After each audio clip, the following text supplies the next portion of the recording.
Looking back at all these story modes for Splatoon has been a really fun time. While the series is best known for its online multiplayer, the single player offerings have still been one of its most defining aspects. The first Splatoon gave us a pretty simple and easy story mode that was fairly short, but was still a solid experience.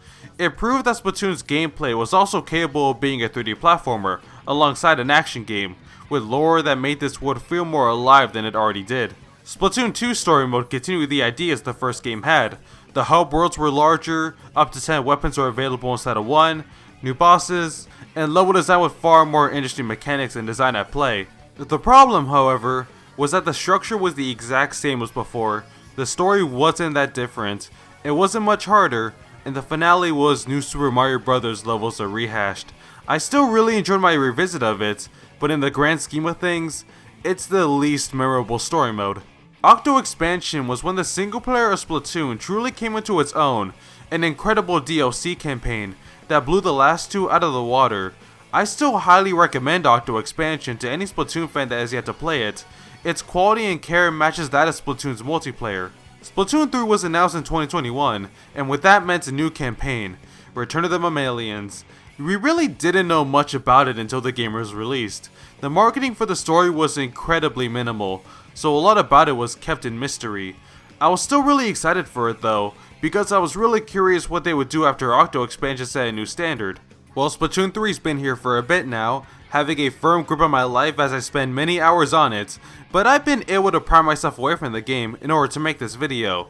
I've had some time to let the story mode simmer in my brain, so let's start talking about it. Gonna preface now saying that there will be spoilers all throughout this video, so if you don't want to be spoiled, Without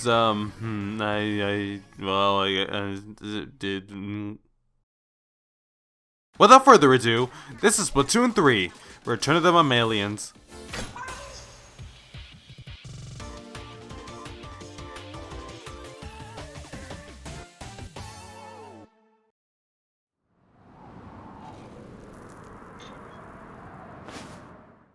Yep, back to the character creator we go to begin our journey. The best part about it this time is that none of the hairstyles or leg wear are gender locked. There are so many different combinations you can make now, and it's really nice. They don't even call it gender anymore, it's called style. These cephalopods defeated gender, good for them. I know the canonical look of our new agent of this story is a feminine inkling with braids, and I know I've been sticking close to the canonical looks, but I want to change things up this time. This obviously has nothing to do with the fact that this footage is my first time booting up the game. My character creator is a feminine Octoling with this awesome new hairstyle. Your new pet Samnit also has different hairstyles. I like this one. I really don't feel like going over the tutorial again, but just know that France has finally been obliterated, and we take the train to the new location of the game, Splatsville. If you want to know more about the geography of Splatoon, a map of the world was released. I really don't know why they doxed Agent 4, but there's some cool info here. Once we arrive at Splatsville, we're given a news broadcast from Deep Cut, the new idols of this game. The Great Zapfish, the main source for the city is mysteriously vanished. Oh no, I wonder where it could have gone. Oh, look at that! Captain Bald Cuttlefish at a manhole. I wonder what happens if we follow him. Oh wow! He says the Octarian army has stolen it. All because of the war that has happened like a century ago. We silently accept that we're going to help this weird old man, and now we're called Agent 3. Whoa! Small Fry is so cute, man. I wish I had my own little buddy. Equipped with the hero shots and hero armor, our journey begins anew. If you go to this drawing of the OG Agent 3, you can change their design. I wonder if that matters at all. There's not really much to say about the beginning of this game. These first 4 levels are incredibly short and act as basic tutorials. All you gotta do is get to the goal and collect the Zapfish. There are ink rails, keys, basic enemies. If you've at least played a bit of the past story modes, you'll know what to expect here. The most interesting addition is your Small Fry companion, who act as a sub-weapon that you throw to either repeatedly attack enemies like a Pikmin, or reach off far places. He's also got the best victory pose. I mean, look at him. He's also our key to getting rid of this goo. By clicking the right stick and throwing Small Fry, they'll absorb segments of goo that block our way in the overworld. It does, however, cost a certain amount of eggs each time. There is one quick communication we have with Agents 1 and 2. That's quite brief. along with an ominous voice. After the 4th kettle, we have our first boss of the game, which is surprisingly DJ Octavio himself. He claims his troops have gone missing and blames us for it, so now he's gonna beat us up with his giant mech. It's really cool how the final boss of Splatoon 1 and 2 is now the first boss of this game. Clears up any worries that they were gonna make Octavio the main baddie again. The fight itself is pretty easy, but it's a cool deviation from what we're used to with the first bosses. It's really clever how you had to throw a small fry into the vacuum whenever he activates it in order to clog it. There's not really much more that can be said about this fight other than it has a good spectacle. It's a solid beginner fight. After killing Octavio, except not, he says he didn't steal the Zapfish this time, and then the ground collapses as we get separated from Cuttlefish. The last shot we see is Deep Cut looking down from above. Now this is where the story mode actually begins.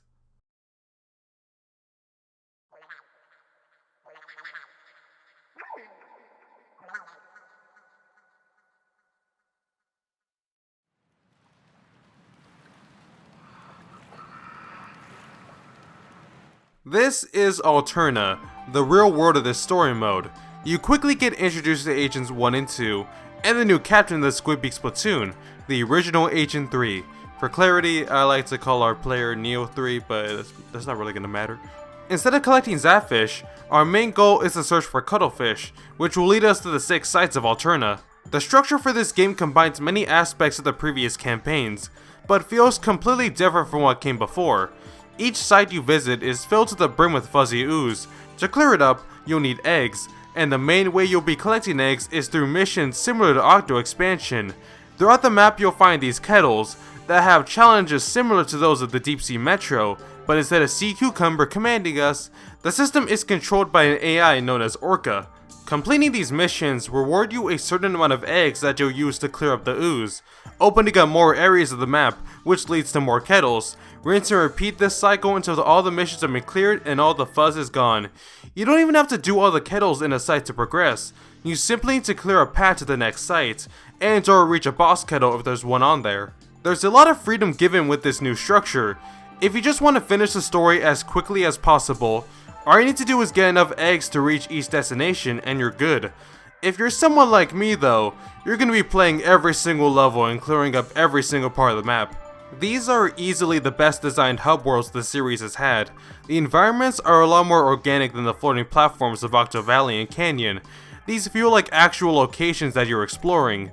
There's a good incentive to explore too, as not only are kettles all around the maps, there are silken scrolls hidden about, CDs to add more to the background music, items to use in your locker, many eggs hidden in the ground, and lastly, Sardinium you can use to upgrade yourself. The addition of a skill tree to this game is very nice. There's technically the additional currency to use for the skill tree, but you literally just have to play the game when the points go up, so it doesn't really matter. This system is a good way of making it feel like your character is progressing throughout the story, but you're also free to disable your upgrades if you really want to. Most of these collectibles are buried in the ground, but if you throw a small fry around, that rhymed, they can detect collectibles and will move towards them. I was surprised at how addicting it became to explore each site. In the Octo Valley and Canyon campaigns, all I really cared about was reaching the next level. Platforming through the areas to find the next level was never all that engaging to me, even when they made each area more complex in its design too. The sites in this game stick out in their own right as being engaging areas to explore and sink my teeth into. This is all without even covering the kettles themselves. When it comes to the levels in this game, it's basically Octo Expansion 2. Before starting, you're given up to 3 different choices for weapons. This once again acts as a difficulty selector, as the challenges offered can be much easier or harder depending on what you pick. If you want to go the easy route, a number of missions will offer you your hero shot, which keeps any upgrades you give it. For this playthrough, I always pick the rightmost option as an attempt to always have the most challenging experience. This ended up working pretty well because I'm just going to be straight with it. Return of the Mammalians is nowhere near as hard as Octo Expansion, and I wasn't expecting it to be. This campaign is meant for both veterans and newcomers, so of course they couldn't make it super difficult. Armor is super plentiful, and the skill tree ensures that you'll be more capable as things go on.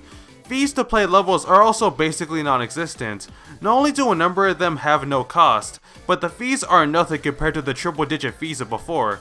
The missions in this game are designed with the intention of teaching you how to play Splatoon, like Octo Valley and Canyon, but the difference here is that the Octo expansion format allows for a much better job at doing that. First off, the weapon variety is still as strong as it was in Octo expansion. Every weapon in the game will become available to play at some point, and most challenges take advantage of their unique properties. While the levels aren't always challenging, they're at the very least creative. Most types of challenges Octo expansion had are back, like shooting down targets on rails or limited ink, but Splatoon 3 manages to think of new ways to use your abilities, or puts a spin on previous challenges. Instead of a challenge where you have to avoid getting hit, there's now a mission based around surviving these shockwaves based on the Weight special. It's not as hard as the Octo expansion equivalent, but it manages to feel fresh. The curling bomb takes on a new life here with puzzles requiring you to ricochet them off walls to their desired location, or to make a path forward when you're not able to touch ink. This mission raised my anxiety and was actually really challenging. It was interesting, if not somewhat annoying. Missions where you have unlimited access to a special make a return. The crab tank has this fun challenge where you climb a robot to take down all its parts, and did a pretty good job of making me realize all that this special can do. The special that definitely gets the most love this time is the Zipcast. I mean, with the fact that it's basically a hookshot that allows you to stick to walls and zoom to pretty much any surface, this thing feels almost made for the single player. There's a good number of missions starring it, and it's always a joy to use. Learning it so well here made me pretty great at it in the multiplayer. It's definitely not the best special in the game, competitive wise, but dang is it the one that I've had the most fun with. The Inkjet was the poster special for Octo expansion, and it does return here for one mission, but it's just not the same. Its movement is way stiffer and a lot more sluggish as a result. It's missing that fluid movement that made it so fun to use beforehand. Not a big deal since you only use it once, but look how they massacred my boy. It's really this mode where I figured out how to use the angle shooter, or as I like to call it, the Markiplier. It's a pretty creative new sub-weapon that's unlike any other. Well, I guess there's a point sensor, but this one's cooler, I swear. Platforming remains an important aspect of many levels, and the level design is the tightest it's ever been. All the previous platform mechanics are back and still manage to feel as fresh as ever. It feels like there's always something more to level design than merely showing off a mechanic. There's that design philosophy of introduce something safely and then raise the stakes, but things are still changed up enough at the time to keep you on your toes. I know I said this game isn't to the level of Octo expansion in difficulty, but some missions with certain weapons can definitely be a pain. This balloon challenge using the Squiffer is super tight with the time limit. It took a few tries and I cut it really close when I finally got it. The Matchmaker mission returns, where you recreate a statue by breaking these boxes into the right shape, and I was about as good at them as I was the last time. It's neat that you have the Zipcaster to get a better view at your reference and to get to the top of your recreation, but I had the Splat Charger when using this, and I had some very dumb moments. You don't have a bomb strapped to you this go around, but instead, Orko will just pour a bunch of ink on you, instantly killing you. Thanks, buddy. Some missions can get somewhat annoying, but that's just how it is with the structure. Heck, considering you only need a certain amount of eggs to progress, you can simply skip any levels you don't like. It's similar to collectibles like Mario 64, where you don't gotta do every mission unless you want to. Not counting the bosses and the starting area, there's a total of 63 kettles in the game. Being the Splatoon fan I am, of course I did all of them, and it was pretty great. But Octo expansion, they fully cracked how to design fantastic Splatoon levels and challenges, and that is carried over here. There's no super boss once you finish every mission here, but instead, you're rewarded with an extra level called After Alterna, the longest and hardest level in the whole series. This level's got tight platforming, demanding balloon challenges, and ends with a giant enemy gauntlet against rival Octarians that may give some Girl Power Station flashbacks to those still traumatized from that experience. There's no orb to protect, but it goes on for a while, and it's easy to get overwhelmed by them all. They also throw a crap ton of wave breakers and other specials at you. It's nothing impossible since you have access to specials of your own, and I did do it on my first try, but be prepared for one hell of a bloodbath. I still think I had more trouble beating Iteration 3 on my first try compared to this, but as a final challenge, well played Splatoon 3, well played.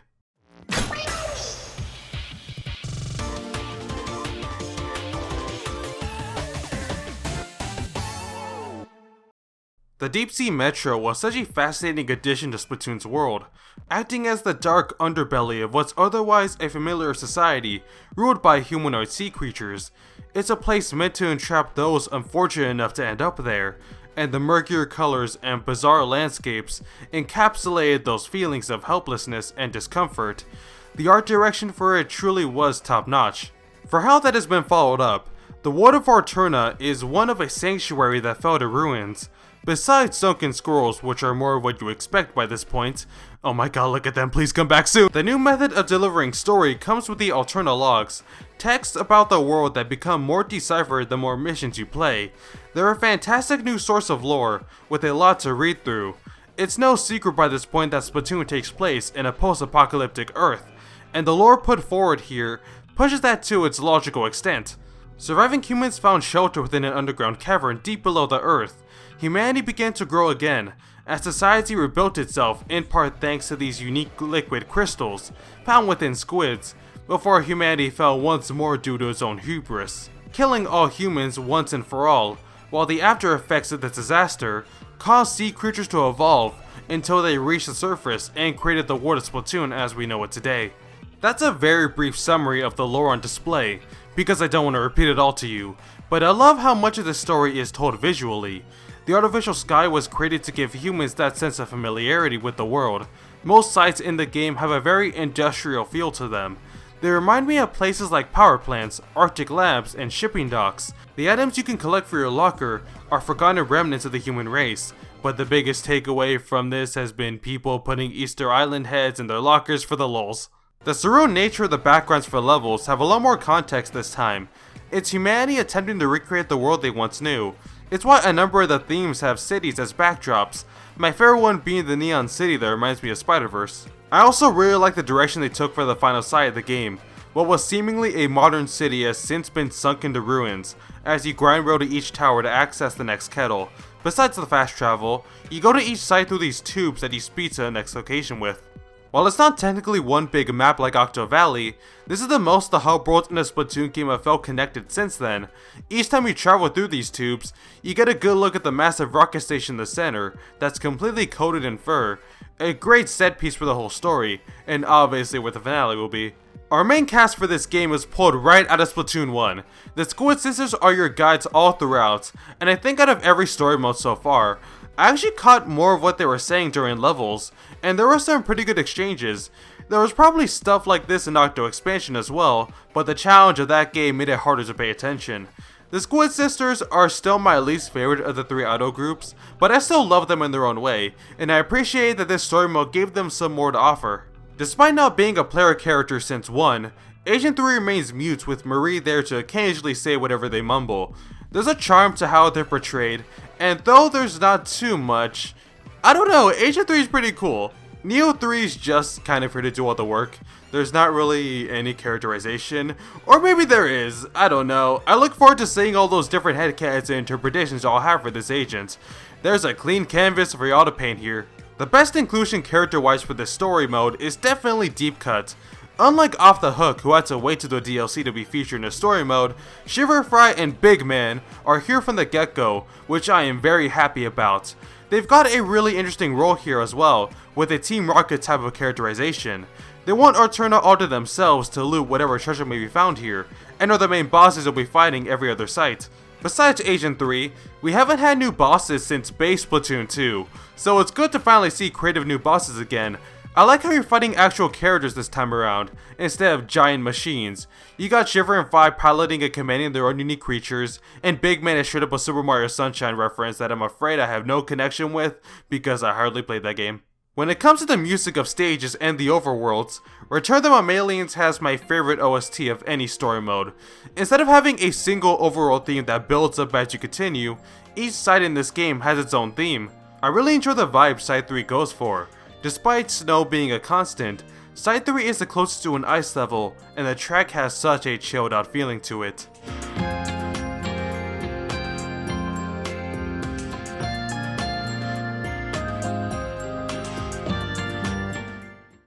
I think Site 6 is my favorite of these themes though. You can tell the stakes are rising as you reach the final hub of the game, and the most ruined of them all. but that won't stop this theme from being a jam.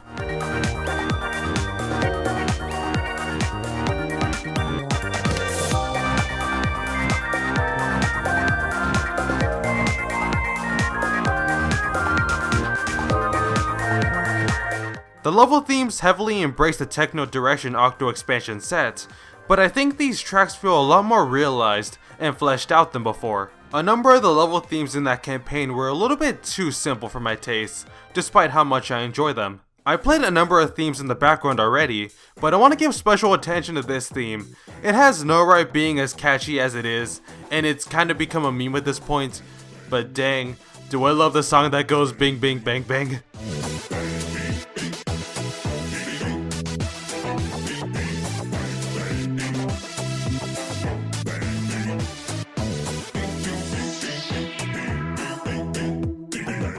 I'm going to get it out of the way now while I'm doing this part, but deep cut songs for the final stages were a delight, and up there with the best of Off the Hook. They get me hyped up like Nasty Majesty and Shark Bites, but they still have their own flair. I can't get enough of it.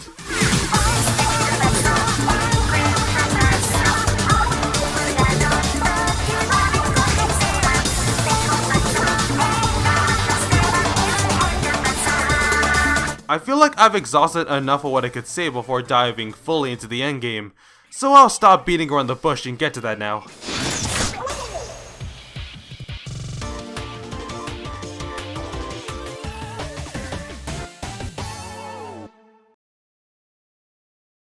For anyone that's played Octo Expansion, this finale is going to be extremely familiar. After each deep cut boss, you collect a piece of a giant machine that's used to destroy the fur covering the rockets, allowing us to finally reach it, as it's supposedly the location of Cuttlefish. Oh yeah, he got kidnapped again, but well, whatever. Deep Cut once again return, but it's cleared up that we don't really care about whatever treasures they want, and they feel remorse for trying to murder us, and so they join our side for a narrative that I'm not even sure they were aware of. Instead of 7 different areas for the final gauntlet of levels, we have about 4. They still got that climactic feel to them, but are certainly much easier than Octo Expansion's final levels. You start out weaponless like last time, but you still got Small Fry with you, and he's all you really need to be a menace to any enemy you come across, until you finally get your gear back. The music is fantastic here like I've already said before, and there's a great final segment involving the Zipcaster, where you climb this tower and collect all these energy spears. You really can make an entire game out of this thing. Reaching the top of the rocket reveals what happened to Cuttlefish, as he's been returned back to an old-fashioned squid, with the reveal of the mastermind behind all of this, Mr. Grizz. Yeah, that guy from Salmon Run is here, and my first thought that came to mind when this was revealed earlier on in the plot was, who's gonna sign my paycheck? There's a massive lore dump for this guy in the extra log you get after finishing after Alterna. It goes really in depth to his origins, and even ties into a Salmon Run map in Splatoon 2. I can't deny that I was heavily reminded of Tartar's plan in Octo Expansion during this finale, since it's basically the same planet trying to blast the world with a substance created in their image, but there's enough unique about it to keep it separate in my head. It helps that you end up going to space, which is always a cool set piece for any finale. The final boss itself is also a decent challenge. It starts pretty simple, but phases get more dangerous as they go on, and the music is a delightfully intimidating remix of Salmon Run's main theme. As a design, Grizz is also weirdly appealing. I think it's the dichotomy of this hulking beast with claws that can shred you to pieces, with the teddy bear face. It's weirdly charming. The second phase is kinda clunky on the other hand.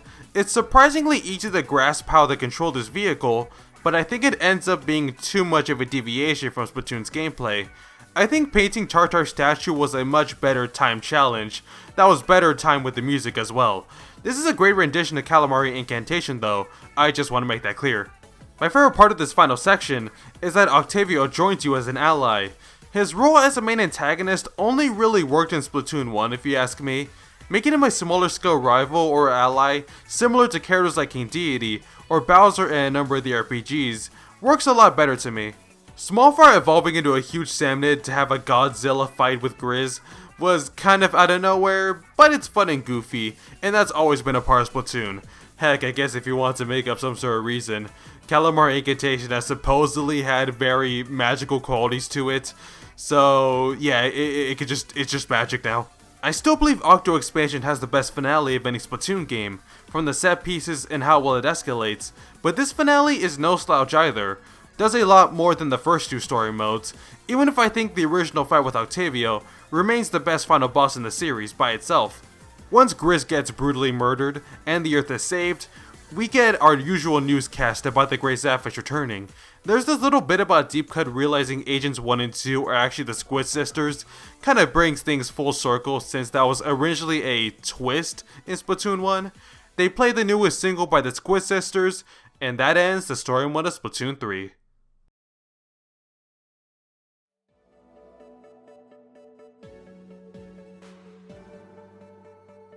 Splatoon 3 is a game that I feel like had to do a lot to prove itself. Splatoon 2 was the game that already existed, with a campaign that did everything a good single player experience should accomplish with the series. I think what makes Splatoon a unique case with sequels is that despite being an online game first, the game still offers an incredibly in-depth world, with so much lore behind it, and many charming characters people have grown attached to throughout the years. Once I actually got to play the game myself, it's easily the best Splatoon game yet. Everything just feels so much better, and so many parts of the game have been subtly reworked that ended up going a long way in making this game a great step up. When comparing the story modes of all the games, Return of the Mammalians certainly tops the story modes of Octo Valley and Canyon. But Octo Expansion remains the best campaign in the series. Splatoon 3's campaign is definitely more accessible, while the other is more for veterans, but I'm sorry, Octo Expansion was the peak of everything I wanted for a single player mode in Splatoon. The challenge was great, the variety in missions was off the charts, the setup and narrative is still the best, Pearl and Marina are the two best Splatoon characters, the fight against Agent 3, Flag to Fly, Ebb and Flow Octo, and Into the Light are the best Splatoon songs we've ever been graced with. It's just too hard to beat. I wasn't expecting this to top Octo Expansion, but that doesn't change how surprised I was at how good it still was. As a platformer action game by Nintendo, this is a fantastic part of Splatoon 3 that I recommend both newcomers and veterans play through. Despite the direct calling this the end of a saga, we seemingly still aren't done with single player content. They've already announced that there'll be a paid DLC, which we safely assume will be something like Octo Expansion. All we know is that it'll involve Pearl and Marina, and that already makes it peak by default.